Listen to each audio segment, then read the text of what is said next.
comes a little bit of the tail section of the Concorde. Yep, down there, see it? Heathrow to JFK Airport, just under 3 hours. There's a tugboat getting ready to help the Glory get out of that area. And it's just about off the end of that passenger vessel that the Flight 1549 hit the water. He was north, Captain Sullivan was north of that bridge on your left, George Washington Bridge. Yeah, that's okay, that's right. This is where US Airways hit the water right here.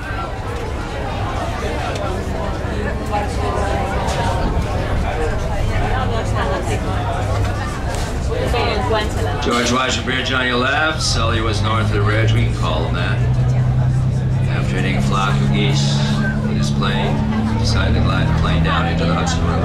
Yeah, there's the Concorde. Split-second decision, minor injuries to a few passengers. It really was a miracle. Note the white W on top of the building on your left. That's the W Hotel, northern end Times Square.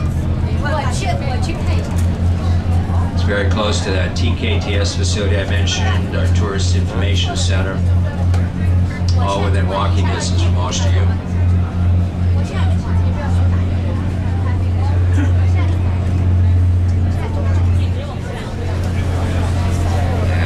Stores for both of our baseball teams down the street as well. Now the Yankees between 7th and 8th Avenues, you can probably buy tickets at the Yankee Clubhouse, I believe, but not the Mets Clubhouse between 5th and 6th Avenues. Here's some piers we fixed up in recent years. Park Piers on your left, made into recreation areas. And the red, white, and blue piers are called the Chelsea Piers. It's a sports complex with rock climbing walls, weight rooms, running tracks, volleyball court, all kinds of things to help you get in shape, and plenty of things to help you get back out of shape. Microbrewery, couple of restaurants, catering hall. And the competition. Jean Nouvel designed the building with the blue glass. Famous French architect, 111th Avenue. And if you keep looking at the Empire State Building, look to its left, you see just the top of the Chrysler Building. It's the only spot on this trip you can see those two skyscrapers together. 2 years apart in age, 25 stories apart in height.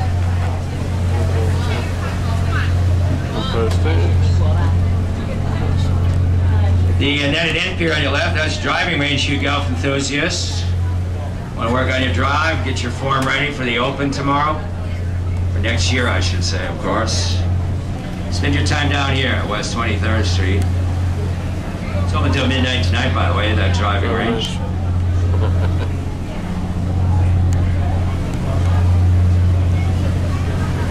And by the way, help us out. Please do not yell on this boat. Just because you're in New York City doesn't mean you have the right to yell. We don't yell here. We're very kind and gentle people. It's a very rude thing to do. It's helped develop the first steam-driven ferry boat system in North America.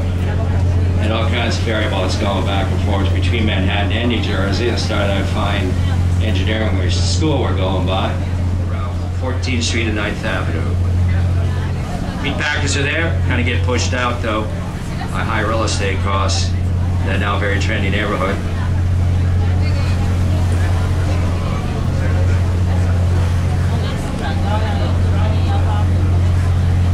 Then we have the West Village, very charming neighborhood, especially away from the waterfront. You'll find single-family homes on your left. Daniel Day-Lewis owns one of those homes, a great actor. They're called townhouses, extremely rare on Manhattan Island. Julianne Moore has a townhouse on your left. She actually wants to sell it. She's the actress. Wants $12.5 million for it.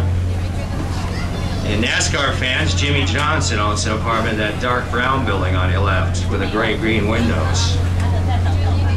New technology back then, industry kind of moved out in the 1950s and 60s. Artists moved in. I started living lost style, coined the name Soho. And after the artists came galleries, shops, restaurants. Might be sick of your summer clothes. Well, go to Broadway between Canal and Houston Streets. All kinds of stores selling jeans, summer dresses, sneakers, shorts. And the side streets have interesting boutiques. Going by Prince Street now, for example, that's where Heath Ledger had his side building. It's all silver. Right off this blue and white boat beyond it. We're going to see that eventually. That's called 8 Spruce Street. It's actually the tallest residential tower in the store chain in America. Woolworth building.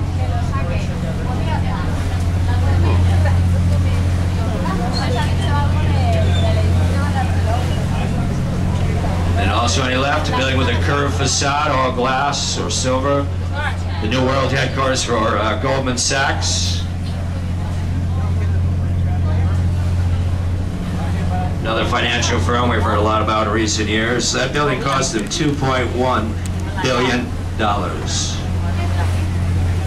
With a B.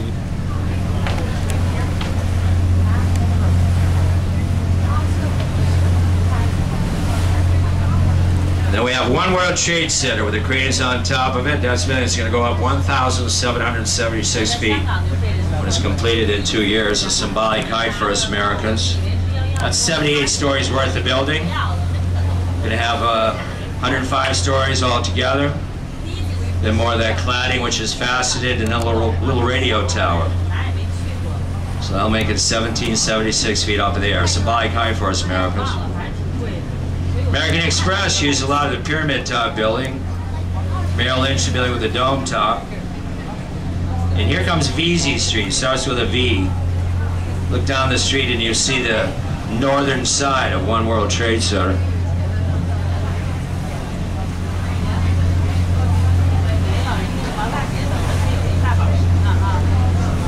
And down this street is a storefront where they have models of what they intend to build at the ground zero area. Here's the Colgate clock, largest clock face on this planet, 55 feet in diameter. Colgate Palmolive used to make toothpaste and other sundries on that side. Started doing that way back in the 1840s.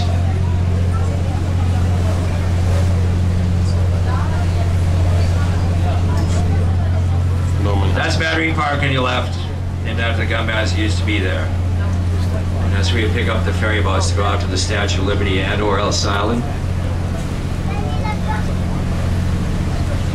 All landfill. The green and red top building on your left, the old Alexander Hamilton Customs House, and that's about where the little village of New Amsterdam was located, formerly incorporated in 1624. Liberty Street at the south side of Ground Zero, there's a tribute center to the victims of 9/11. That's a liquid interest to a lot of you. But I recommend, if your time is short especially, go to the church at the edge of Ground Zero. It's called St. Paul's Episcopal Church, and it has the most moving and comprehensive display related to 9/11. Protect the harbor from invaders, especially the British. They didn't have very good relations with the Brits in the early 1800s, ended up having a war with them, the War of 1812. But no part of that war took place here in Manhattan. Nothing was as tall as those bridge towers.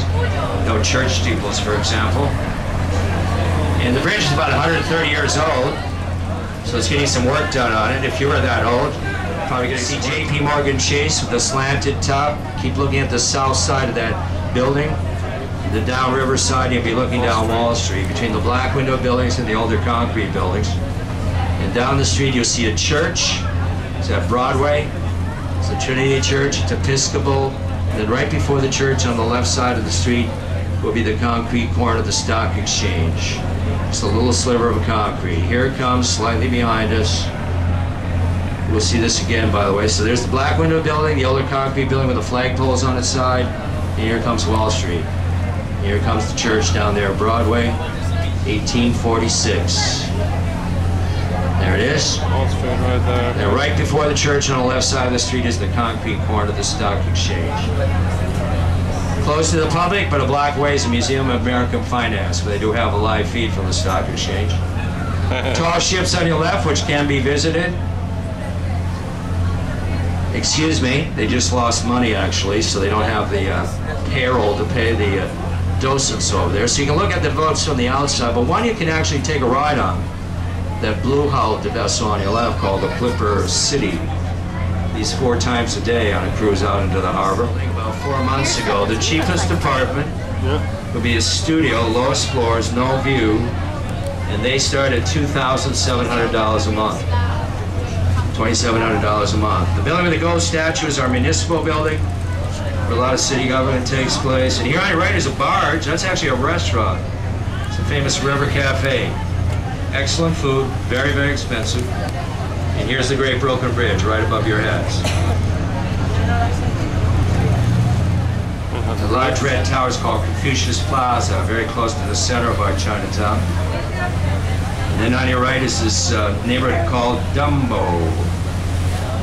The artist moved into this neighborhood about 20 years ago, 25 years ago, took over these warehouse-like buildings, working and living loft style, and coined the name Dumbo, down under Manhattan Bridge overpass. It's early 1900s.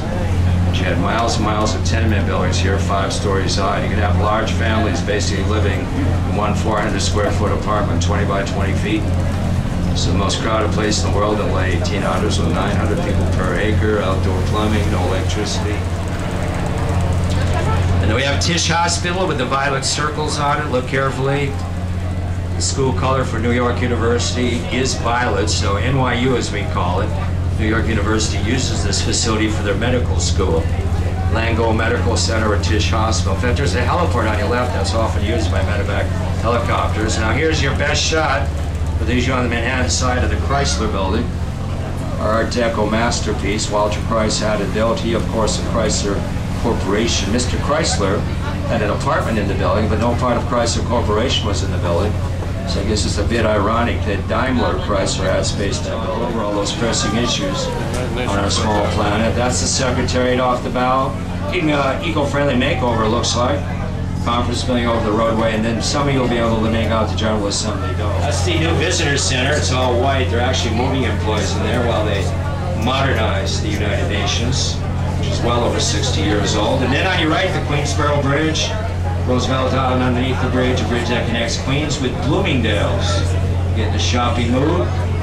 59th Street and Lexington Avenue. If you're a Simon and Garfunkel fan, you might know that it's the 59th Street Bridge. Little King Cobra snake. They found her after about 4 days, and she now has a name, Mia, missing in action.